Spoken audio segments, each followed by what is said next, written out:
Back in 2010, I met a gentleman by the name of Dr. John Hall. He is the author of a book called A New Breed: Satellite Terrorism in America. And he wrote the book because this phenomenon where we're about to talk about happened to his fiance. And then I met him because it also happened to someone who was close to me. And what he was doing, he was seeing U.S. civilians who were also complaining of the same symptoms that his fiance had. And so he was using a general frequency detector and scanning them around their bodies and coming up with positive areas at very specific focal points around the human body. And we'll be able to demonstrate that. And later on in the podcast, we'll show people what that is. So anyway, I asked him, I said, well, isn't that enough for the doctors to do something? And then he said, no, what was happening, because the symptoms are this: they get this strange electrical frequency being beamed to their heads.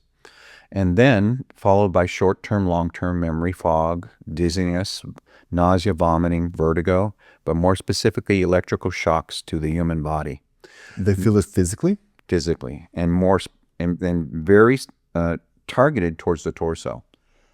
Now, when I asked him, and I said, and he goes, what was happening when as soon as they go to the doctor asking for further tests, as soon as they talk about that electronic sound, they were automatically railroaded into the mental health industry and forced institutionalized and are forced medicated. Okay. And forced? Forced.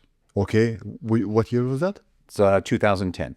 In 2010, they can force you to a mental institution? If you were deemed a danger to yourself, or they deem that you need a psychological mental health evaluation, they can put you under what is called a 5150 hold, which is a 72-hour hold.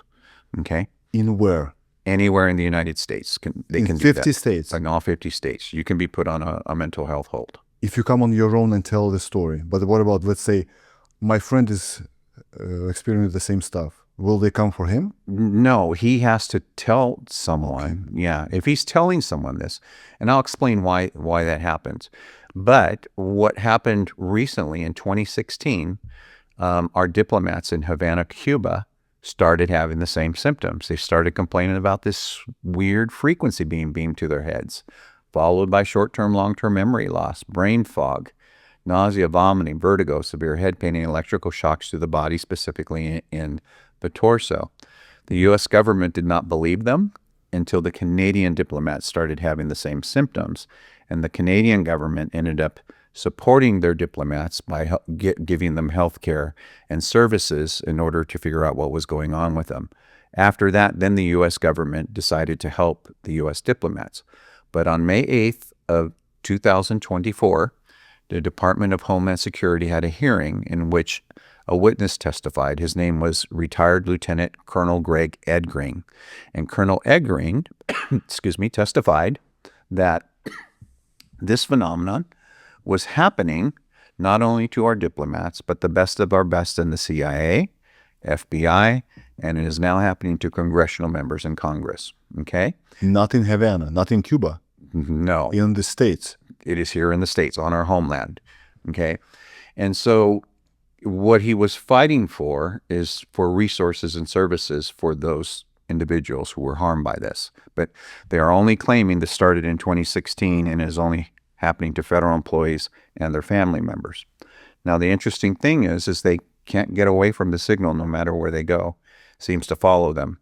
But in some cases, they talk about directed energy weapons capabilities, in which there was a case in Florida where indeed a law enforcement agent, I believe it was a FBI agent, was attacked by these. But if you think about the logistics, there are just so many people that are suffering from this.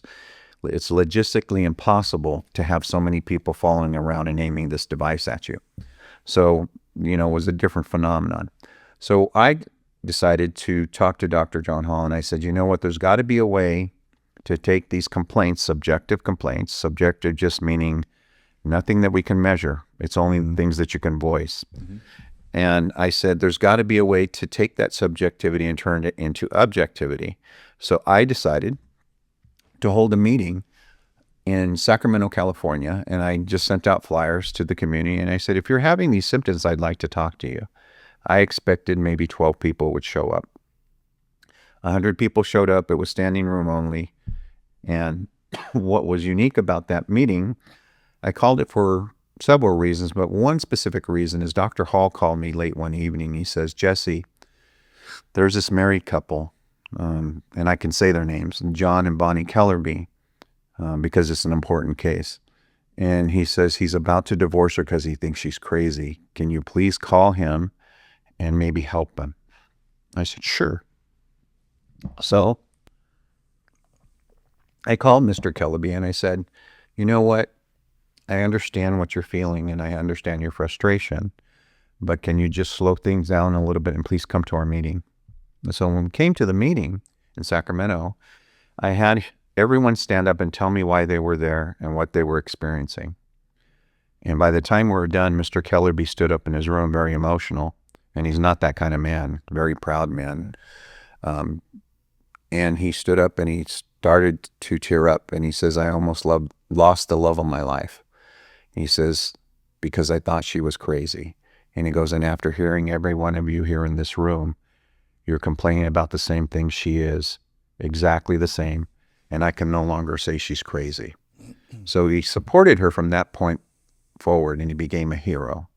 So after that meeting, I decided to do mass testing in the field. So Out of those 100 persons that came, all of them civilians? all of them civilians, yes. But shortly after, I held a meeting to start the scanning concurrently with gathering data in the form of surveys so I can assess who was most likely to be affected by this, or maybe not. Is there some commonality? Is it random? We didn't know. And when we held our first meeting in Davis, California, by the university there, 300 people showed up to be scanned. And it was at this point I knew that we were onto something bigger than ourselves.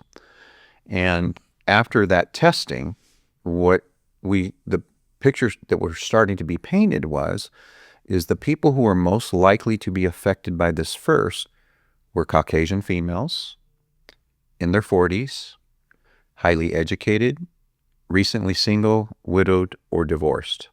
Then Caucasian males. Then in the same category, female, male, African Americans, Asians, Hispanics, and it dwindled down from there in ethnicity. Then we went to the Midwest, same results, no differences. Until we got to Chicago, the African American and Caucasian criteria is flipped, and that remained consistent to the East Coast with one anomaly, and that state was Virginia. I had 100 military subcontractors contact me, all having these same symptoms. They heard that I was doing this RF testing, and they asked me to come and test them. Our diplomats in Havana, Cuba, started complaining about this weird frequency being beamed to their heads, followed by short-term, long-term memory loss, brain fog, nausea, vomiting, vertigo, severe head pain, and electrical shocks to the body, specifically in the torso. Now, the interesting thing is they can't get away from the signal no matter where they go. There's a case down in Southern California. He was a politician, Dave Larson. He had 10 of these biosensors removed from his body, surgically removed. They're down to the size of a letter of a penny. Some were 4 letters on a penny, but very, very small. These were all comprised of electronic components and sensors. They transmit data in real time. It was at this point I knew that we were onto something bigger than ourselves. In 1972 is another report put out by the United States Congress, also using RF radio frequency to remotely read thoughts. Those who master psychotronic weapons will be the superpower to rule the world. My point is this: we are in a new paradigm shift. Do you know if you have this nanotech in you, you're no longer considered human? You're now considered Homo borgigenesis, is a new terminology. And I ask everyone, what happens to human rights if you are no longer the human species? And if I were to ask you, is this legal? What would you say? Of course. It's legal. In 2016, the 21st Century Cures Act was enacted, and it was marketed to the U.S. citizens. There's a section called 3024. And under Section 3024, it is legal to experiment on U.S. citizens without their consent as long as it does not exceed minimal risk criteria. People who are symptomatic are turned on. They are the beta test. The rest of the populations, once 6G comes on, according to my sources and intelligence, are saying that's when the system goes 100%. I don't believe this is about us anymore. I think it's too late. Because if you can manipulate belief systems, how powerful a weapon is that? If you can imprint memory sets into someone and they would never know the difference, that it was never theirs, that it was put there. What kind of cognitive liberties will your children have? It is going to be enslavement of the former human species, unlike anything we've ever seen in the human existence. Your children will have no freedoms to utilize their God-given rights to creativity, to free thought, to free thinking, to free will. So do you think that 1% of that 1%, that they are actually human? In my journey, I am now being introduced to people who have clearances above the president, which I found unbelievable. I go, how can that be? How can you have a clearance above the president? But they do exist. Apparently there's 34 levels. I asked, well, who are at those higher levels? And what was said to me, they are no longer human.